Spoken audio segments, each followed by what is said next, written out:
আর এবার যে খবরের দিকে নজর রাখবো সেই খবর শুনলে চমকে যাবেন আপনিও। বালি চুরি, কয়লা চুরি, মাটি চুরি, পাথর চুরির কথা তো শুনেছিলেন। এবারে শুনুন কি চুরি হচ্ছে। কঙ্কাল চুরি হচ্ছে। সমাধিস্থল থেকে চুরি যাচ্ছে কঙ্কাল এবং তৃণমূলের মদতেই এই কঙ্কাল চুরির পাচার চক্র চলছে, এমনটাই বলছে বিরোধীরা। ঘটনা নদিয়ার নবদ্বীপে।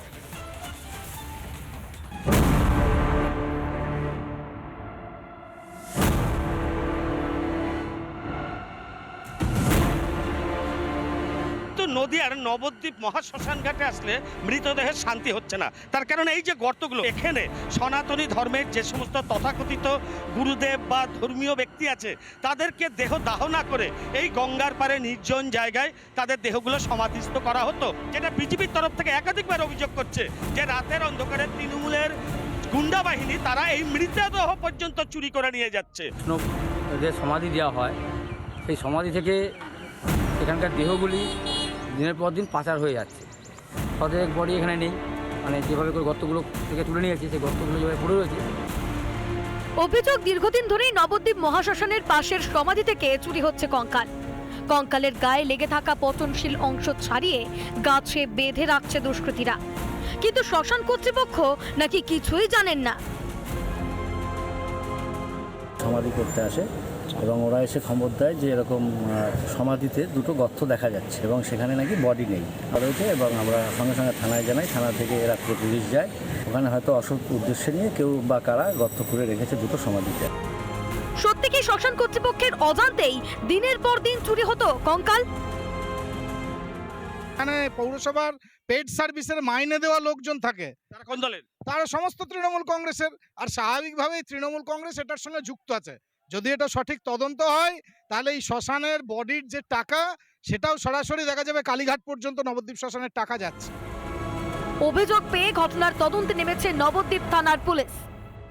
স্কেলিটন মিসিং আছে ওখান থেকে, ওই সমাধিস্থল থেকে। আমি পার্সোনালি ভিজিট করেছি, কিছু মিসিং আছে দেখলাম। 5-7টা এরকম মানে গর্ত খোঁড়া আছে, যেগুলো গর্তের মধ্যে বডি ছিল মনে হচ্ছে, যেগুলো নেই। অভিযোগের ভিত্তিতে মামলা রুজু করেছি। তদন্ত শুরু করেছে স্থানীয় আইসি। এই থানার আইসি তিনি ঘটনাস্থলে এসেছেন এবং এখনো পর্যন্ত আমরা কোনো পুলিশ পোস্টিং কিন্তু ভিডিও জার্নালিস্ট চারিদিকটা দেখাও, কোনো সিভিক নেই, কোনো পুলিশ নেই। প্রশাসনিক স্তরে সেটাকে জানানো হয়েছে, প্রশাসন সঙ্গে সঙ্গে ব্যবস্থাও নিয়েছে। এবার তদন্ত সাপেক্ষ ব্যাপার, প্রশাসন তদন্ত করে দেখবে। ভিত্তিহীন অভিযোগ বলে দায় এড়ানোর মরিয়া চেষ্টা নবদ্বীপ পুরসভার চেয়ারম্যানের। বাস্তবে হয়নি এটা। আমাদের হয়তো প্রায় 50 বছর হয়ে থাকে, সেখানে সেই মৃতদেহ পড়ে থাকবে। একটা না একটা কিছু বন্যা হয়, হয়, সেগুলো রিপ্লেস হবে।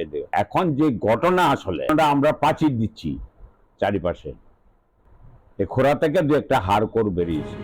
কঙ্কাল চুরির পিছনে কি কাজ করছে কোনো বড় চক্র? কোথায় পাচার করা হতো এই কঙ্কালগুলি? কঙ্কাল কাণ্ডের কিনারা করতে পারবে বাংলার পুলিশ? বিজেপির তরফ থেকে যেটা বারবার অভিযোগ করা হচ্ছে, কয়লা চুরি, গড়ি চুরির পর এবার কিন্তু মৃতদেহের যে কঙ্কাল, সেই কঙ্কাল পর্যন্ত চুরি করছে নবদ্বীপ পৌরসভা। ভিডিও জার্নালিস্ট প্রসেনজিৎ চৌধুরীর সঙ্গে পলাশকান্তি মণ্ডল, রিপাবলিক বাংলা, নদিয়া। নানা ধরনের কন্টেন্ট দেখার জন্য লাইক করুন, শেয়ার করুন আমাদের ফেসবুক পেজ, সাবস্ক্রাইব করুন আমাদের ইউটিউব চ্যানেল। পাশাপাশি অন্যান্য ব্রেকিং নিউজের জন্য অবশ্যই চোখ রাখুন রিপাবলিক বাংলায়।